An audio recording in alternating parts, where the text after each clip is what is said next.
Hi friends.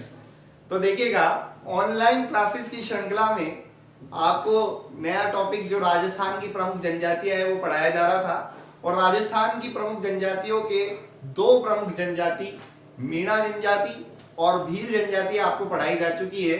3 online lecture आपके इस संबंध में हो चुके हैं। प्रीवियस वीडियोस में जाके आप देख सकते हैं। अगर आप में से किसी का छूट गया है तो आप पहले जाकर उनको देख सकते हैं, स्टडी कर सकते हैं।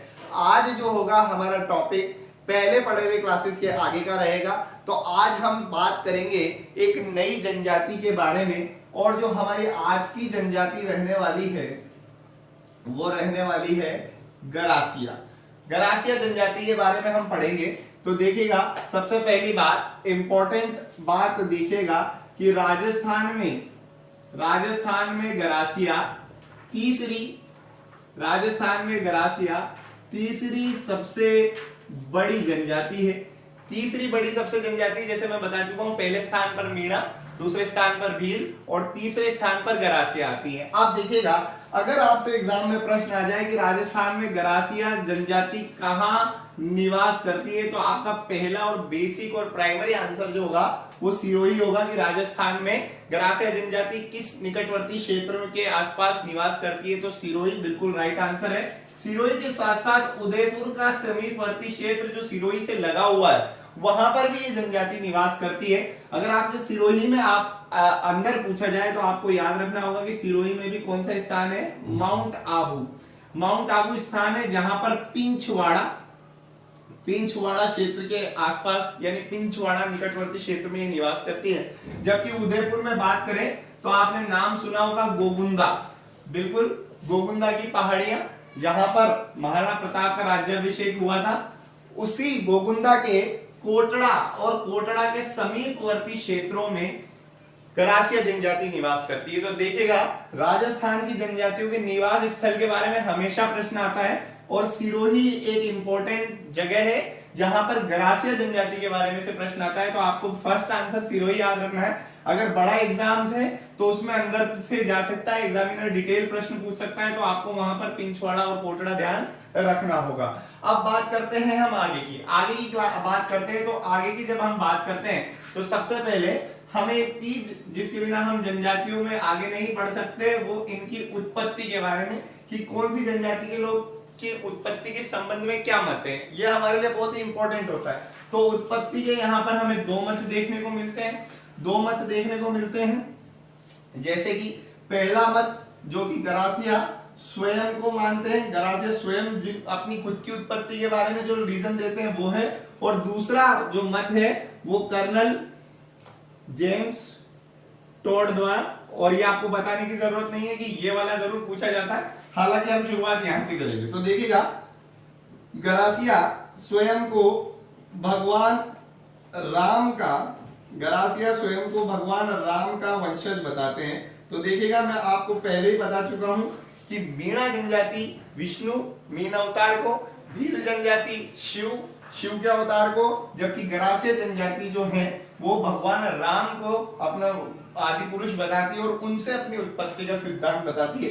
जबकि कर्नल जेम्स टोड क्या कहते हैं, कर्नल जेम्स टोड ये कहते हैं कि गरासिया शब्द की उत्पत्ति ग्वास से हुई है। गरासिया शब्द की उत्पत्ति किससे हुई है, ग्वास से हुई है। और ये प्रश्न पूछा जाता है, एग्जाम में आता है कि कर्नल जेम्स टोड ने गरासिया जनजाति की या गरासिया शब्द की उत्पत्ति किससे माना है, तो ग्वास से माना है, ये पूछा जाता है। यहां पर आप ध्यान रखेंगे, ग्वास से इनकी उत्पत्ति मानी गई है। जबकि ग्वास शब्द का जो शाब्दिक अर्थ होता है सर्वेंट या नौकर होता है। एग्जाम्स में ये भी पूछा जाता है, बहुत बार आया कि ग्वास का शाब्दिक अर्थ क्या है, तो सर्वेंट या नौकर इसका शाब्दिक अर्थ होता है। अब देखिएगा कि जो जेम्स टोड है, इन्होंने गरासिया जनजाति को भाकर क्षेत्र का निवासी बताया है। गरासिया जनजाति के लिए उन्होंने कहा है कि ये भाकर यानी सिरोही में जो पहाड़ी क्षेत्र है उसके लिए उन्होंने भाकर क्षेत्र का संबोधन करते हुए बताया है कि गरासिया जनजाति जो है वो भाकर और भाकर क्षेत्र के समीपवर्ती इलाकों में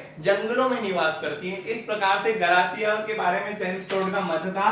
और जेम्स टोड ने गरासियों के बारे में एक चीज और बताई, बहुत ही इंपॉर्टेंट बताई, वो ये कि ये भीलों के अधीन रहा करते थे, भीलों के साथ वैवाहिक संबंध बनाते थे और भीलों के साथ वैवाहिक संबंध बनाने के कारण ही वो यहाँ पर आ गए और यहाँ रह गए या बस गए। तो बिल्कुल आपको ये ध्यान रखना है, यानी इन शॉर्ट आपको ये समझना है कि जैसे मेवाड़ राज्य है तो मेवाड़ राज्य में सबसे ऊपर कौन रहेगा, गुहिल या सिसोदिया जो राजा होगा, राजा के नीचे सेनापति या सामंत या जागीरदार पद जिन पर भील होंगे, और उन भीलों के अधीन कौन रहेंगे, गरासिया रहेंगे। तो तीसरा लेवल पर जो आपके उनके आएगा वो गरासिया आएगा। तो तीसरे लेवल पर उन्हें माना गया, ये अपने आप को भीलों के अधीन मानते थे और भीलों के नौकर होने के कारण ग्वास शब्द इस्तेमाल किया गया, सर्वेंट और नौकर, जो कि इनका अर्थ होता है, जिस शब्द का शाब्दिक अर्थ सर्वेंट और नौकर होता है। तो यहां तक आपको ये बातें समझनी है। एक स्क्रीनशॉट ले लीजिए आप, ताकि स्क्रीनशॉट लेकर आगे चले। देखिएगा आगे चलते हैं हम, और आगे चलते हुए हमें बात करनी होगी गरासिया जनजाति के रहन सहन के बारे में। जैसे कि प्रीवियस वीडियो में हमने भील जनजाति के रहन सहन के बारे में बात करी थी, वैसे ही हम इस वीडियो में गरासिया जनजाति के रहन सहन की बात करेंगे। तो गरासिया जनजाति के रहन सहन के बारे में बात करते हुए देखिएगा कि सबसे पहले बात करते हैं तो गरासिया जनजाति का जो विभाजन है, गरासिया जनजाति का जो विभाजन है वो कितने वर्गों भागों में किया गया है, कितने भागों में किया गया, उससे पहले हमें जानने से पहले ये देखना होगा कि उनका विभाजन कितने प्रकार से हुआ है। तो विभाजन जो उनका हुआ है वो दो प्रकार से हुआ है। पहला सामाजिक परिवेश के आधार पर, यानी कि रहन सहन, अमीरी और गरीबी के आधार पर, और दूसरा और प्रमुख विभाजन किया गया है वो किया गया है विवाह संबंध के आधार पर, विवाह संबंध के आधार पर। ये बहुत ही इंपॉर्टेंट है, यहां से हमें प्रश्न आता है, यहां से प्रश्न नहीं देखने को मिलता है। तो सामाजिक परिवेश के आधार पर इनके तीन विभाजन है। आप देखिएगा जो इनका विभाजन होता है उसके लिए नियात शब्द इस्तेमाल किया जाता है, उसके लिए नियात शब्द इस्तेमाल किया जाता है। तो ये कुछ भी नहीं करते हैं, बस नियात लगा देते हैं नाम के पीछे, विभाजन के पीछे। तो देखिएगा एक तो इनके बीच में होती है मोटी नियात, एक जो बीच की होती है उसे नेन की नियात, और एक जो लास्ट में होती है उसे निचली नियात कहते हैं, निचली नियात कहते हैं। मोटी नियात जो होती है वो उच्च वर्ग या फिर अमीर वर्ग को प्रदर्शित करती है, निचली नियात गरीब या निम्न वर्ग को प्रदर्शित करती है, निचली नियात निम्न या गरीब वर्ग को प्रदर्शित करती है। पर एग्जाम में प्रश्न यहां से नहीं आता है फ्रेंड्स, एग्जाम में जो प्रश्न होता है वो यहां से आता है, यहां से इंपॉर्टेंट है। तो देखिएगा सबसे पहली बात कि विवाह संबंध किन से किए जाते हैं। तो विवाह संबंध जैसे कि मैंने आपको अभी बताया कि कर्नल जेम्स टोड ने बताया कि भीलों से करते थे, तो उसके आधार पर इन्हें भीलों से संबंध करने के कारण दो प्रकार से देखा जाता है। पहला देखा जाता है भील गरासिया, पहला देखा जाता है भील गरासिया, और दूसरा देखा जाता है गमेती गरासिया, गमेती गरासिया। तो बहुत ही सिंपल है फ्रेंड्स। पहले वाले में अगर मान लीजिए कोई गरासिया जाति का पुरुष है और वह भील स्त्री से विवाह कर लेता है, गरासिया जाति का पुरुष है और वह भील स्त्री से विवाह कर लेता है, तो उसे भील गरासिया कहते हैं। जबकि अगर कोई गरासिया स्त्री किसी भील पुरुष के साथ शादी कर ले तो उसे गमेती गरासिया कहते हैं। तो फ्रेंड्स ध्यान दीजिएगा, इनके विवाह के संबंध के आधार पर पूछा जाता है, एग्जाम्स में आता है, प्रश्न आता है कि गरासिया स्त्री भील पुरुष से विवाह कर ले तो क्या कहलाएगा, गरासिया पुरुष भील स्त्री से विवाह कर ले तो क्या कहलाएगा। तो आपको कुछ भी याद नहीं रखना है, एक चीज याद रखनी है, मैं बता देता हूं याद कैसे रखेंगे। तो याद रखने का बहुत ही सिंपल तरीका, आप ये समझिएगा कि भील अपने आप को गरासियों से श्रेष्ठ मानते हैं, इसलिए जब कोई गरासिया पुरुष भीलों की स्त्री से शादी कर लेता है तो गरासिया जनजाति में उसे ऊंचे नजरों से यानी ऊंची दृष्टि से देखा जाता है, क्योंकि भीलों ने उसे स्वीकार किया उसके गुणों के योग्यता के कारण, इसलिए गरासिया लोगों में वो सर्वश्रेष्ठ होता है। इसलिए वो अपने नाम के आगे भील लगा लेता है कि मैं गरासिया तो हूं लेकिन साथ ही साथ क्या हूं, भील भी हूं, इसलिए उसे भील गरासिया कहते हैं। जबकि गरासिया स्त्री में अगर कभी शादी कर लेती है तो गरासियों से भीलों में गमन कर जाती है, भील परिवार में चली जाती है, इसलिए उसे गमेती गरासिया यानी भीलों में जाने वाली, गरासिया छोड़कर भीलों में जाने वाली स्त्री के रूप में देखा जाता है और उसे गमेती गरासिया कहते हैं। तो फ्रेंड्स, यहां से पटवारी और पुलिस में एग्जाम्स में क्वेश्चन आते हैं, तो यहां आपको गौर करना है। आरएसएमएसबी के फेवरेट प्रश्न है ये दोनों, यहां पर आपको ध्यान देना है, यहां से जरूर हमें प्रश्न देखने को मिलता है, संबंधों के आधार पर ये प्रश्न पूछे जाते हैं। तो यहां तक आप प्लीज इसका स्क्रीनशॉट ले। तो देखिएगा, आगे की बात करते हैं हम रहन सहन की। तो आगे की बात करते हैं, तो आगे सबसे पहले कि गरासिया जनजाति का जीविकोपार्जन, ये प्रश्न आता है कि गरासिया जनजाति का जीविकोपार्जन का प्रमुख क्या उद्देश्य है, यानी जीविका के लिए वो क्या कार्य करते हैं। तो उनके दो ही प्रमुख कार्य हैं, एक तो आप देखिएगा पशुपालन और दूसरा आप देखिएगा कृषि। तो गरासिया जनजाति की जो प्रमुख जीविका का साधन है वो कृषि है, और इनके द्वारा जो कृषि की जाती है वो थावरी कहलाती है, वो थावरी कहलाती है। और आपको मैं बता दूं, ये बहुत बार एग्जाम्स में पूछा गया है, बार एग्जाम्स में आता है कि थावरी किससे संबंधित है, गरासिया जनजाति से, या फिर ये प्रश्न आता है कि गरासिया जनजाति में प्रचलित सामूहिक कृषि। बिल्कुल, हाँ, ये बात आपको याद रखनी है कि गरासिया जनजाति में प्रचलित सामूहिक कृषि क्या कहलाती है। तो ये सामूहिक रूप से की जाती है, पूरे गांव वाले मिलकर एक बहुत बड़े क्षेत्र का चयन कर देते हैं और उस बहुत बड़े क्षेत्र के चयन करके और उसमें छोटे छोटे भागों में एक एक परिवार के सदस्य जुड़ जाते हैं और मिलकर सामूहिक रूप से कृषि करते हैं, जिसे थावरी कहा जाता है। बाद में उपज को गांव के सभी परिवारों में बराबर बांट दिया जाता है, जिसे ही थावरी कहा जाता है। ठीक है, ये याद रखना है आपको। अब बात करते हैं दूसरा मेन सेगमेंट जहां से प्रश्न आता है इनके निवास स्थल को क्या कहा जाता है। तो देखिएगा,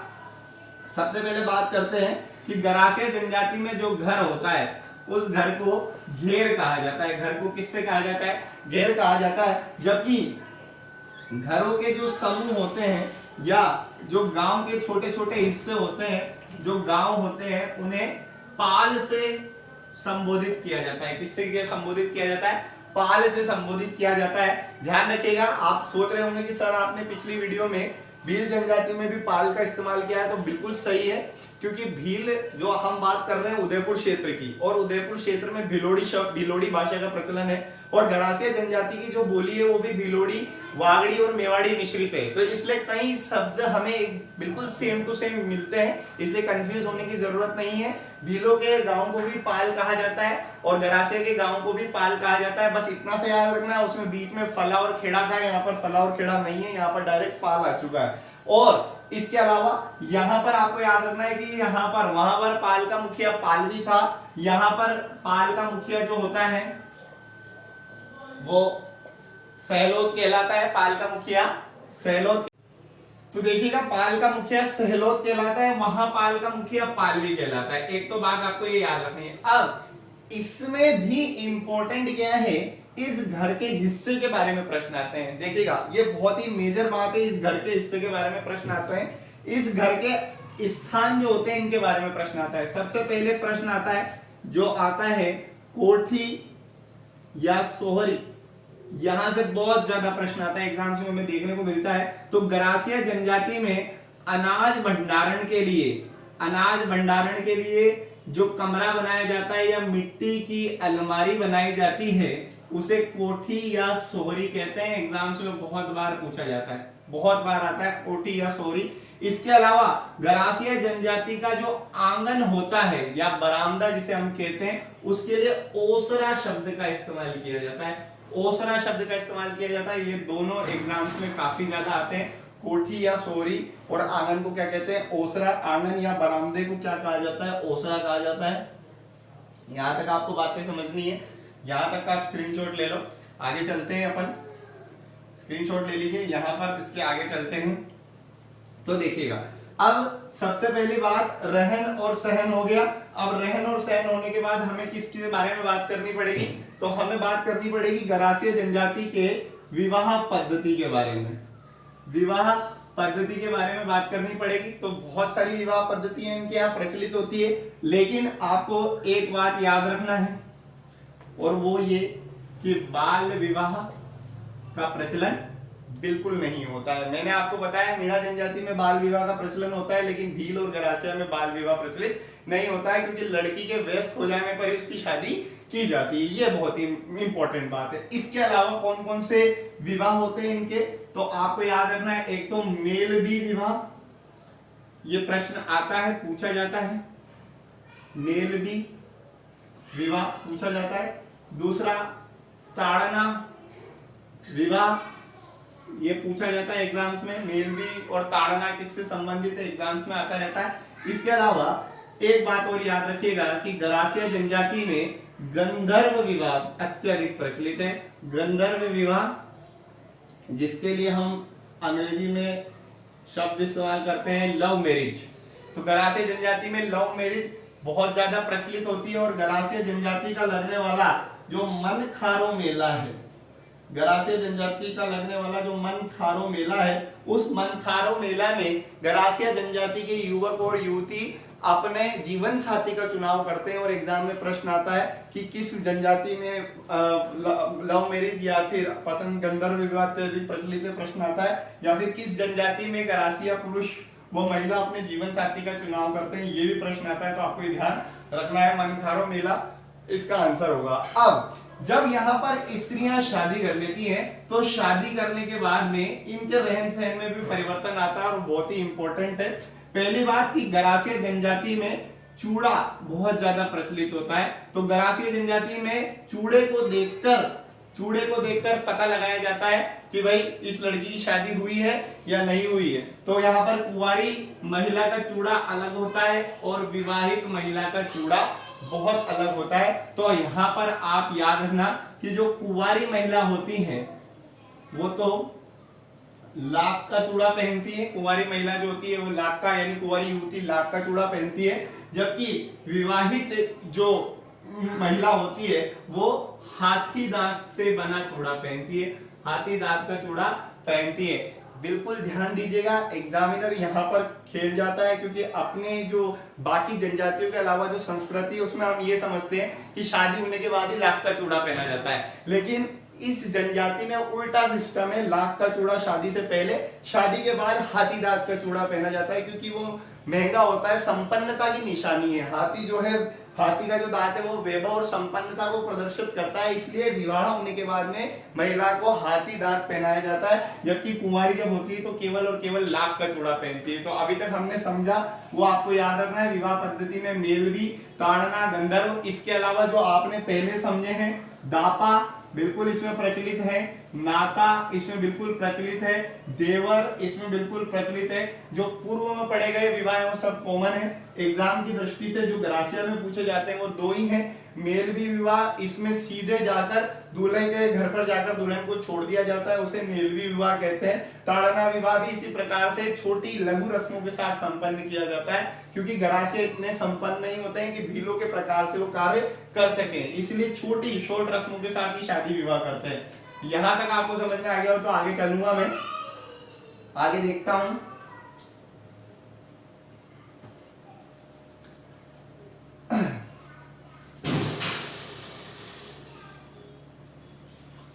हाँ बिल्कुल। अब इसके अलावा जो एक बहुत ही इंपॉर्टेंट बात है वो धार्मिक मान्यताओं की है, धर्म की मान्यताओं की। तो सबसे पहले आपको एक बात याद रखनी है कि गरासिया जनजाति जो है वो अंधविश्वासी होती है, अत्यंत अंधविश्वासी जनजाति होती है। और अंधविश्वासी होने के कारण इनके यहाँ एक बहुत ही विचित्र प्रथा प्रचलित है, जिसका एग्जाम में बार बार प्रश्न आता है, और वो प्रथा है अनाला मोरियो। बार बार एग्जाम में आता है अनाला मोरियो। तो अनाला मोरियो क्या है पहले यहां तक समझेंगे। तो अनाला मोरियो क्या है, जब कोई महिला किसी बच्चे को जन्म देती है, किसी बच्ची को जन्म देती है, तो बच्चे और बच्ची को जन्म देते समय जो बच्चा होता है वो महिला के साथ गर्भनाल से जुड़ा हुआ होता है।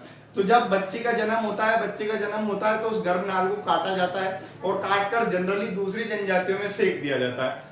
परंतु गरासिया जनजाति की महिलाओं की ये मान्यता होती है कि इस गर्भनाल की सहायता से बच्चे या फिर बच्चे की मां पर जादू टोना किया जा सकता है, और उस जादू टोने को रोकने के लिए वो क्या करते हैं, उस नाल को, गर्भनाल को सुरक्षित रखते हैं और जमीन में ले जाकर गाड़ देते हैं। और यही प्रथा जो होती है वो अनाला मोरियू कहलाती है। और एग्जाम में यही प्रश्न आता है, कांस्टेबल में काफी बार पूछा गया है, पटवारी में काफी बार आया हुआ है कि अनाला मोरियू क्या है, गरासिया जनजाति की एक प्रथा।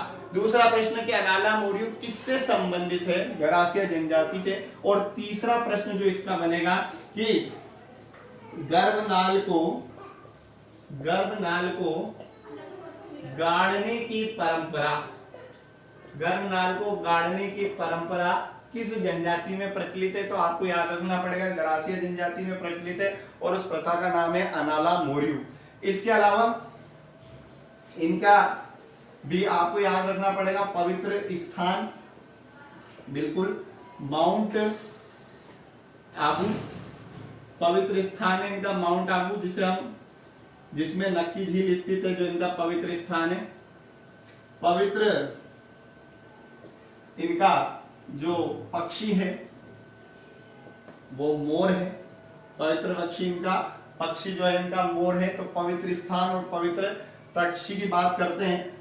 पवित्र रंग, बिल्कुल ये भी बहुत इंपॉर्टेंट है, पवित्र रंग जो है वो सफेद है, पवित्र रंग जो है सफेद है। और इसी सफेद रंग का उपयोग जो है बाद में किया जाता है। कैसे किया जाता है तो देखिएगा कि जब गरासिया जनजाति में किसी की मृत्यु हो जाती है, जब गरासिया जनजाति में किसी की मृत्यु हो जाती है तो उसकी मृत्यु के समय जो उसका शव होता है, उस शव को, उसकी मृत्यु के समय जो शव होता है उस शव को सफेद कपड़े में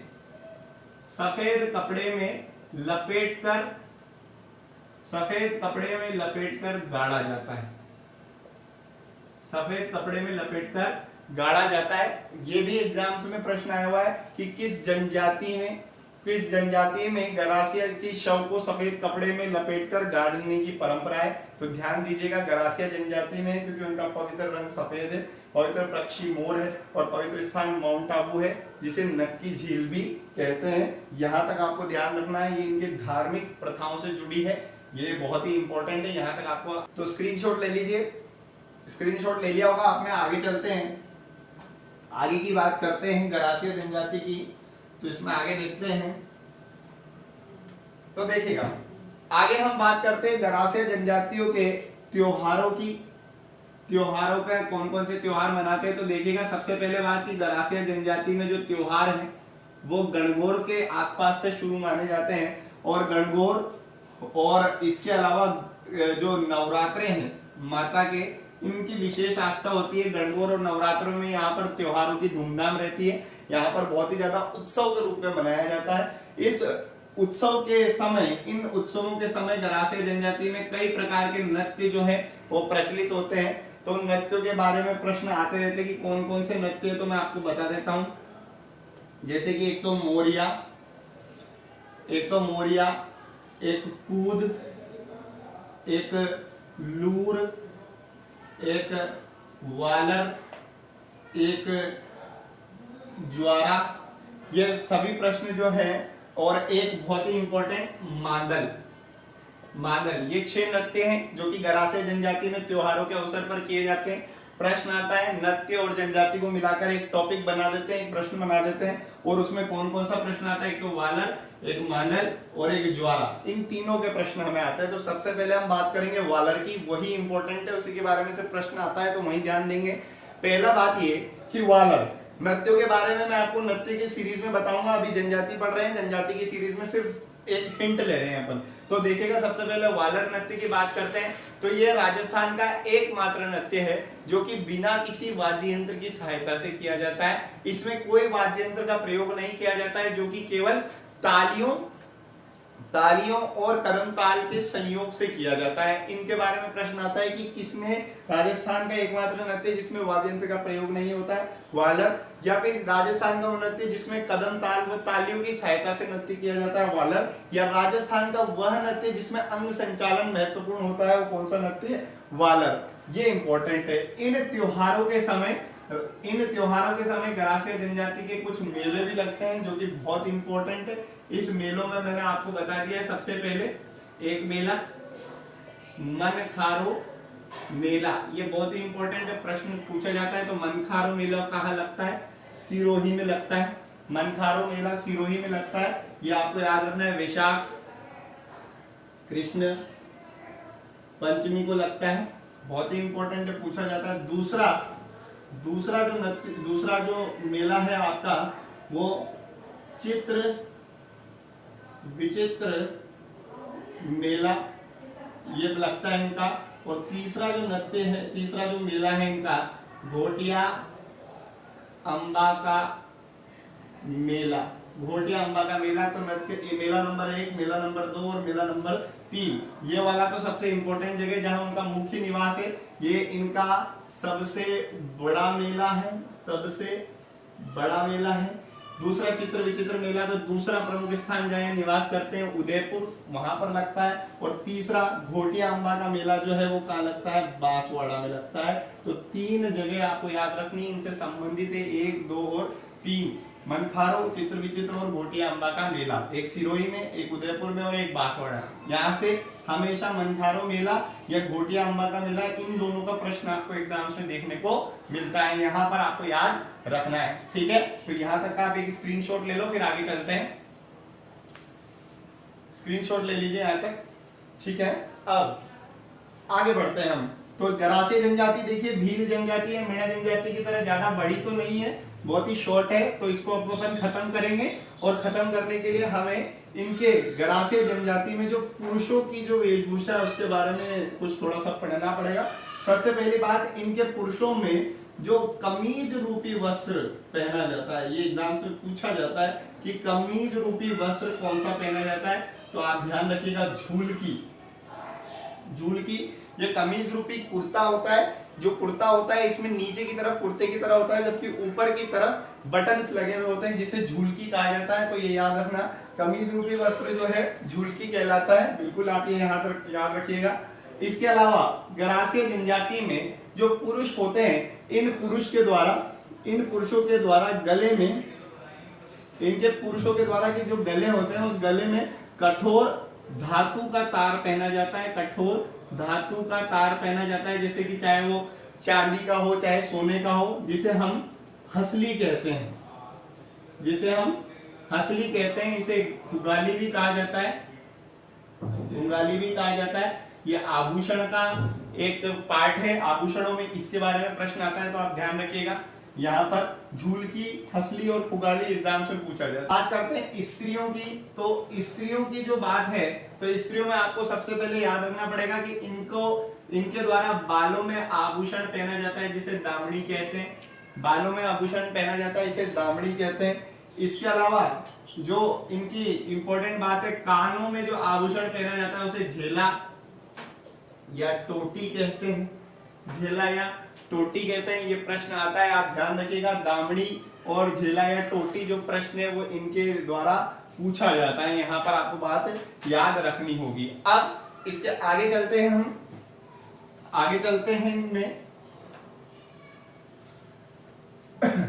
तो देखिएगा, अब गरासिया जनजाति लगभग हमने पढ़ चुके हैं। उत्पत्ति पढ़ ली हमने, कृषि व्यवस्था पढ़ ली हमने, विवाह पद्धति पढ़ ली, विश्वास, रीति रिवाज, मान्यताएं, पवित्र चीजें इनके लिए पढ़ ली है। अब हमें सिर्फ इतना सा याद रखना है कि ये गरासिया जनजाति जो है, इन गरासिया जनजाति के सामाजिक विकास के लिए, इस गरासिया जनजाति के सामाजिक विकास के लिए एक संस्था कार्यरत है, और उस संस्था का नाम है हेलरू।